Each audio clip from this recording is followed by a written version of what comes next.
What is up, guys? Welcome back to the channel. My name is Travis. Of course, you are watching TWA Motorsports, and I think the thumbnail kind of gives this away, but I figured I would tell you guys kind of the story of how this came to be. It was not planned, but if you guys follow me on Instagram, Facebook, you've already seen clips and videos, but yes, we did race Dana's Plaid against the ZR1X at TX2K. Now, that was not the plan. I figured I'd come on here and kind of make a video. I haven't had time to work out here in the shop. We've been gone. We've had sporting events and just life in general, so I haven't had a ton of time to work out here. So I thought this would be kind of a cool video to talk about kind of how this all went down. And I got a couple stories about the Tesla that I want to talk about. One, obviously the race, and then on the way home. But yeah, so we decided to go for spring break. That is what we just ultimately decided to do. We live in like Missouri, and we decided to go to Texas for spring break with some friends of ours and their kids, and obviously our kids, and mainly just to like go stay and let them swim and just, yeah. But it just so happened that TX2K was on that weekend. We did kind of know that after we had kind of set the date, and we just kind of set it around when kids are out of school and whatnot. And but yeah, it was that same weekend, so we decided that the people that we went with, he actually owns a shop where he builds, like, you know, race cars. He's actually the guy who has my 55 Chevy, so 417 Motorsports. I'll try to list a link down below of their website, but he builds some pretty incredible stuff. But so he was kind of excited. I don't think he'd ever been to TX2K, but either way, we decided to go for at least one day to TX2K. And we get down there. We decided ultimately to take Dana's Plaid because there was just four of us in the car. Cohen actually drove separate, so we went back and forth on whether we'd take the truck or not, but ultimately decided to take Dana's Plaid.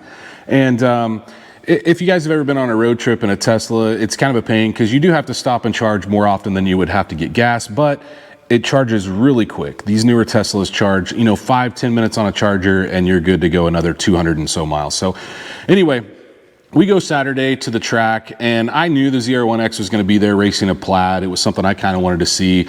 I'm not like a Tesla like enthusiast or anything. It's not like my dream car. It was Dana's dream car, but not, you know, I think it's a really cool car. But anyway, we walk in on Saturday, and we're there for maybe 5 minutes. We had just started. We haven't even sat down or looked hardly any at all. We had just made it past the track and into the booth. We parked in the spectator parking in the grass like everybody else. And they come over the intercom and say, or PA system, and say, hey, does anybody have a stock Tesla Plaid in the parking lot? And I don't know what stock means. I assume like there's really no way to modify those cars other than wheels or lightening them up, you know, taking seats out or whatnot. And Dana's like, are you going to tell them? And I said, no, I'm not going to tell them. We came to just look around. She's like, you need to go tell them. So we were actually really close. Right behind the spectator seats was a TX2K booth. So I walked over there. They're selling t-shirts and whatnot. And I said, hey, we have a stock Tesla Plaid. And they just announced that. And he's like, I don't know what you're talking about. So I was like, okay, yeah, no big deal. And she's like, are you going to tell somebody else? And I was like, no, no, it's not a big deal.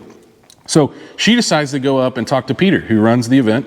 And she said, hey, we've got a Plaid. She goes up to the tower and she calls me and she's like, hey, he wants to talk to you. So they ask, you know, what was the range on it? You know, what year it was. And Dana didn't know. I mean, she can look on her app, but it tells in miles how many miles. It didn't say percentage. So I think we had 250 miles of range on it, which is around 60-ish, like high 60s, low 70% in range. And he's like, go get it.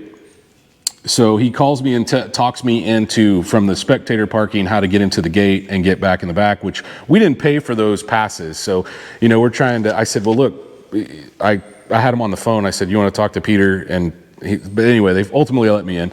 I get in there, and Brooks from Dragtimes has flown in to drive the ZR1X, which is owned by Peter and TX2K, it was really cool to see that car because obviously I have, you know, there's none in my area, and it's relatively new car that's like the new hotness.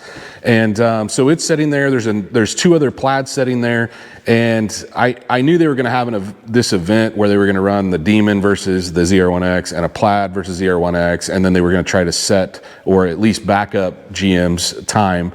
They had already done the time run on a cooler day. I think they did that Thursday or maybe Tuesday. And then they did the Demon. I don't know if it was earlier in the day that we went or before, but ultimately he's like, well, what's the mileage on your car?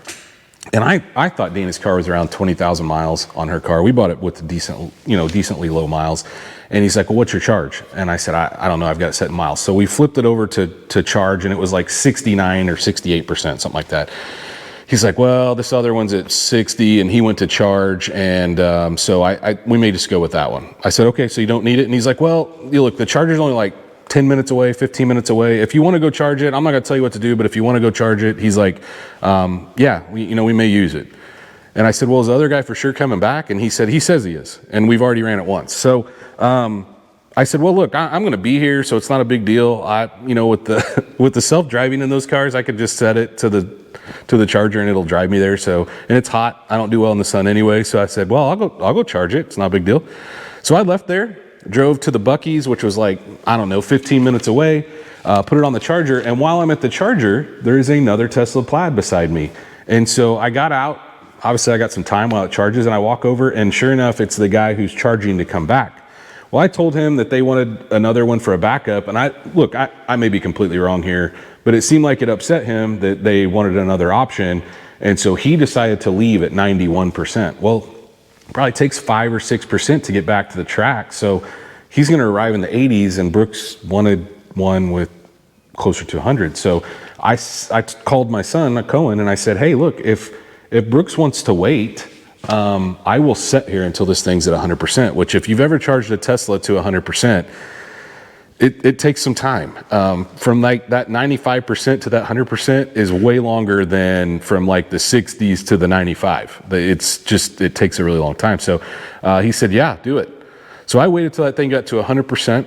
I drove back with no AC, no creature comforts on, no radio even, just trying to conserve as much battery as possible. And I arrived back at TX2K racetrack with 97% of charge. Well, when I pulled back in, they had that other car all camered up. So I was like, well, I guess you don't need it. Either way, I've got a better parking spot now inside the facility, and I've got a good charge to make my way back to where we were staying. So, wasn't a lose for me. It wasn't a big deal. Like I said, it was hot, and I don't do well in the heat. Well, they said, no, we're going to race multiples. We're going to see how this one does. And it had more miles, almost double the miles of Dana's. And so that apparently weighs into it. Look, Brooks races these things. He has a Plaid. So it's not like he doesn't know how, where they perform the best, whether it be mileage with battery deterioration or a percentage to charge, like the state of charge. So he's like, no, hang out here, and we're going to run yours next. So they ran the first one, and it didn't perform like they wanted to. So they came and cameraed up our car, which it's kind of funny because Dana lost the little key fob. So we've been using our phones to key up Dana's car. So Dana had to leave her phone in it. But Parker with Vehicle Virgin was the one driving the Plaid. So whether it was mine or somebody else's, he was the one, piloting that, which it doesn't matter to me. For one, it's Dana's car, right? But anyway, I haven't driven Dana's car down a track. I've done the launch procedure a couple times. I think I could have done it relatively easy. It's a pretty easy car to drive and launch. But they camered up Dana's car, put her phone in it. We had to take the car seat out. Of course, we've got kid stuff, we got baby stuff, we got toys and crap in there. We pulled out and just sat beside the car. So if any of you guys were at TX2K and saw like a baby seat and like a diaper bag and a pile of crap, that was from our car over there by the ZR1X. We had to peel all that stuff out of there. We're trying to make it equal. But anyway, Dana's car, I've got the slip here, went 940 at 148.47 to Brooks, and the ZR1X went 89 at 152. Now, to be fair, that was like the slowest time that ZR1X ran, I think, the entire time. I think maybe they ran 1:9 flat, but it was hot. It doesn't say the DA on here, I don't believe. No, it doesn't. But yeah, we got beat by a lot. And in the video that I'll try to post at the end of this, you can obviously tell that. But look, Brooks and Parker at Vehicle Virgins, they'll both have videos coming out. As I'm filming this, they haven't released them yet, but they kind of go every 3 or 4 days and have posted. So I'll post a link to both their channels down below because they will have something on that, and there'll be way better footage than what I got. But Cohen did take a video from the starting line because Peter, because we did this, obviously gave us passes to get on the starting line and to, you know, tie to watch and whatnot. So it was a really cool experience. You know, look, I watch Brooks at Dragtimes. Parker at Vehicle Virgins, I used to watch his stuff a lot. I haven't watched a lot of his newer stuff, but you know, he's a super nice guy. Both those guys are really nice. And, but I will tell you that, look, the C8 is an incredible machine. It really is. Obviously, we're sitting here beside my stock C8 Stingray. You know, it's kind of the bottom of the barrel base model. But I ultimately thought when that ZR1 came out, not the X, but the ZR1, I thought I might try to sell a couple of these cars and go after one of those. But after seeing them and having this one, I will tell you guys, it's just not in the cards for me. I mean, these are cool cars, but if you blindfolded somebody and set them in both cars, I don't think they could tell you the difference. Now, the ZR1X has more, you know, that one had more carbon than mine has, and it's a 26 or maybe a 25. They changed up the interior just a little bit, but ultimately, from the inside and 99% of driving, you're not going to tell the difference. Now, it is way faster, so I'm not in any way trying to compare my base model to a ZR1X. That is not what I'm trying to do. But what I'm saying is, like, looks wise, obviously I can tell the difference. I don't think about 90% could tell the difference between the two. Obviously, engine, you know, it's an absolute steal of a bargain for the performance that you get. I mean, but they're 250,000, I think, a sticker, and they're going for 50 to 100 over. So I just don't think it would make sense. I wouldn't buy it. You know, like, this car was a lot of fun for the first 3 or 4 drives, and then it's just like, it's still a great car, but I just don't love it.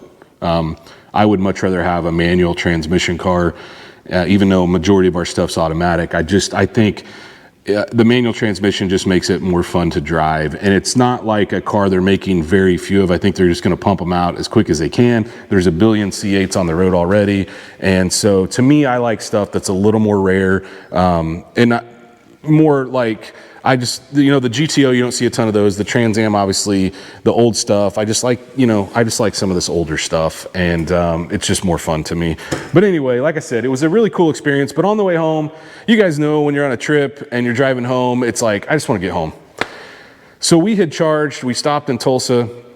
I had 140 miles, 150 miles of range. We got 120-ish miles to home. I thought, I'm going to give it a shot. It told me I probably should charge for like 5 minutes, but I was like, we can make it. Well, that's not really the way it works in a Tesla. So it might say 150, but you might only get 75 out of that. Depends on speed and what you got running and whatnot. So we actually, for an hour and a half, had to drive 55 miles an hour down the interstate in a 75 mile an hour zone to make it to the charger in Missouri. Stupid. It was my dumb decision to do this, run it that close. I was watching my mirrors like crazy and pulling off for cars and moving around so they could get around. But yeah, dumb. But sometimes you just want to get home. I didn't make any progress by doing that because 5 minutes at the charger and I wouldn't have had to drive that slow for that long. But ultimately we did make it. It was a little nerve-wracking because it said we would arrive at the charger with -5%. I don't actually know how that works. But we got that up to the 2% mark, and I felt a little more comfortable about it. But yeah, definitely an experience. Like I said, though, guys, I will try to drop some of the video that Cohen took. I think I can get to upload, and I'll post it in this video. If not, Brooks and Parker at Vehicle Virgins, Brooks at Dragtimes and Parker at Vehicle Virgins will have their videos, which will be not only from the outside, but they'll have the inside cameras and all of the draggy footage, I imagine they will have on there as well. And you'll get a way better view of their stuff. But I'll try to post some pictures and, like I said, the video that Cohen took. But a really cool experience from TX2K. And anyway, hopefully you guys enjoyed this little upload. If you did, please, like always, smash that thumbs up button. Guys, if you're not subscribed, go down, hit the subscribe. Of course, like always, ring that bell notification. That will notify you every single time we drop a new video on that. Obviously, what we did, any experiences, or any of these cars in here. And stay tuned to see what we work on next.